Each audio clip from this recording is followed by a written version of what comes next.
We're about a month and a half into the college basketball season, which only naturally means we know just about everything we need to in order to determine what teams have actual legitimate chances to win a national championship.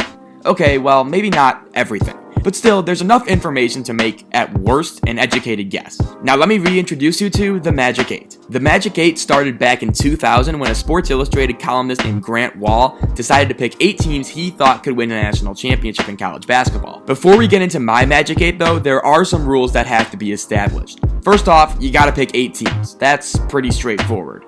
Second, you have to pick 2 teams that are outside of the current top 8 in the latest AP poll. For this video, the latest AP poll came out on December 20th, 2021. Number 3, one of the Magic 8 needs to be outside of the top 15 of the latest AP poll. And finally, you must guarantee, under the penalty of widespread national embarrassment, that one of the 8 teams you choose will win the national championship in April. And here is that ensuing verbal contract. The Doug guarantees that one of the following 8 college basketball teams will win the 2022 NCAA Tournament. The Doug shall be subjected to relentless torment and ridicule if a different team wins at all, but the Doug is all-knowing, so the previous clause is moot. Signed, Robert Stephen Douglas. My Magic 8 is also more high stakes than the traditional Sports Illustrated column because I do it in mid-December, while the writers at Sports Illustrated cower in fear and release their Magic 8 in February.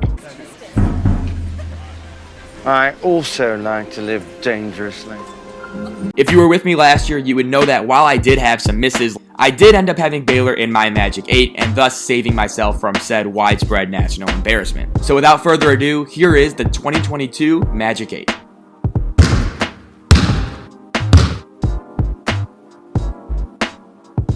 Welcome, Baylor. They lost 4 starters from last year's national championship team, but the current number 1 team in America has seen little noticeable drop-off. While they don't have the overall firepower from a year ago, the Bears still rank in the top 10 in both offensive and defensive efficiency, as they have adapted well to life without Jared Butler, Davion Mitchell, Maceo Teague, and Mark Vital. Baylor has 7 guys currently averaging 8 points or more, headlined by sophomore LJ Cryer, who's pouring in close to 14 off the bench. Baylor's also got elite frontcourt athleticism with freshman Kendall Brown and big man Jonathan Chachua, while Adam Flagler, Matthew Meyer, and James Akinjo are all reliable scoring options with plenty of experience. This Baylor team isn't as good as last year's version, but the ending could very well be the same. The Bears are the first team in the Magic 8. Welcome, Gonzaga. So far, 2022 is looking a lot like 2021, but Gonzaga once again has a team ready to compete for a national championship. I don't know what it is about Gonzaga, but it just seems like they always make you pay. Andrew Nembhard and Rasir Bolton are steady, reliable guards who rarely miss open shots, and the emergence of sophomore Julian Strawther on the wing has really raised this team's ceiling. Drew Timme is back, putting up Player of the Year numbers early on the block, and of course they also have Chet Holmgren, who many suspect to be the number 1 overall pick in the 2022 draft. Holmgren's presence gives Gonzaga an element they really didn't have last year, as he alters shots around the rim and makes life extremely difficult for opposing drivers. Like Baylor, I don't think this version of Gonzaga is better than last year's historic squad, but they are absolutely good enough to win it all this year. And with that, the Bulldogs are in the Magic 8.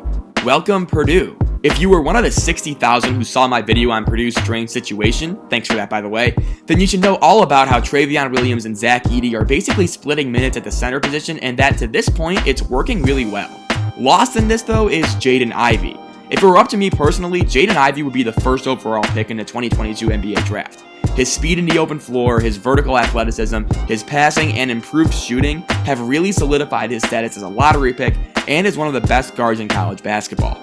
Purdue is currently knocking down around 39% of its threes, which creates an impossible situation for any defense. While I worry about Purdue's wing depth and auxiliary guard play, I'm not sure that any team in the country has as good of a big 3 as Purdue. So the Boilermakers roll right into the Magic 8.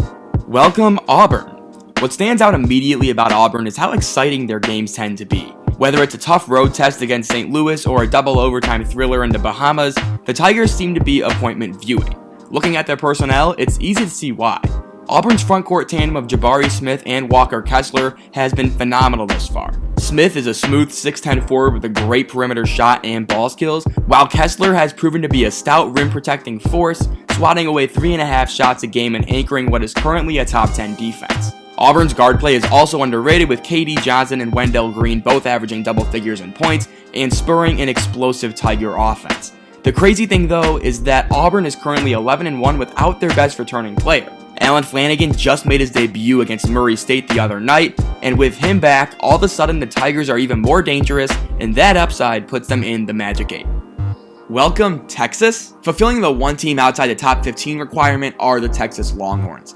While they haven't looked super impressive in the first third of the season, Texas's potential firepower is too much to ignore when looking at title contenders. Chris Beard has got the Longhorns defending at an elite level already, and I'm confident enough that the offense will figure itself out as all these new players like Marcus Carr, Timmy Allen, Dylan Disu, Trey Mitchell, and Christian Bishop get more acclimated as the season progresses. Also worth mentioning are returnees Courtney Ramey, Andrew Jones, and Jace Febres, who all provide perimeter scoring. That really does sum up Texas on offense though. Everyone can score, but I'm not sure what else they can really do.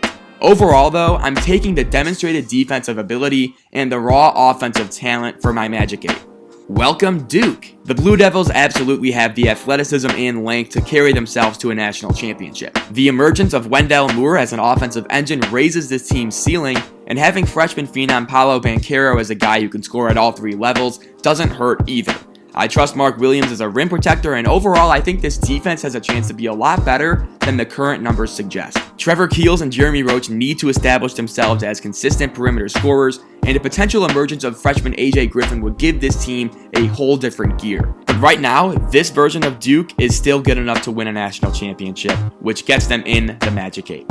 Welcome, UCLA. I couldn't abandon my preseason title pick just yet. While I haven't loved what I've seen from UCLA thus far, I do think it's undeniable that the Bruins have the best pure shot maker in college basketball in Johnny Juzang. Having offensive weapons like him, Jaime Jaquez, Jules Bernard, and Tiger Campbell gives you a chance in any ballgame. They've been without Cody Riley, a massive piece of their Final Four team a year ago, for most of the season, but getting him back will enhance the overall cohesion of this roster. UCLA got boat raced by Gonzaga earlier in the year, and that's concerning, but I do think at full strength they could get hot at the right time due to their scoring firepower and athleticism defensively with guys like Jalen Clark, Miles Johnson, and Peyton Watson. While not a finished product, UCLA has a lot of enticing ingredients, and they get the nod for the Magic 8. And lastly, welcome Houston. Houston belongs here because of their chaotic yet controlled style. They are phenomenal offensive rebounders like most Kelvin Sampson teams, but I actually think this version of the Cougars is better than last year's Final Four edition. Marcus Sasser has taken yet another leap as an explosive lead scoring guard, while Jamal Shed has steadied this offense in a way that was absent last year. Kyler Edwards adds another shooting element to a previously challenged offense, and again, they just have the Bulldogs down low with Fabian White, Reggie Chaney, and Jawan Robert. And the big thing here is that they are rebounding at similar levels while also hitting more of their shots. This offensive evolution, combined with their notoriously stingy and aggressive defense, gives Houston a real chance to win it all this season and gets them in the Magic 8.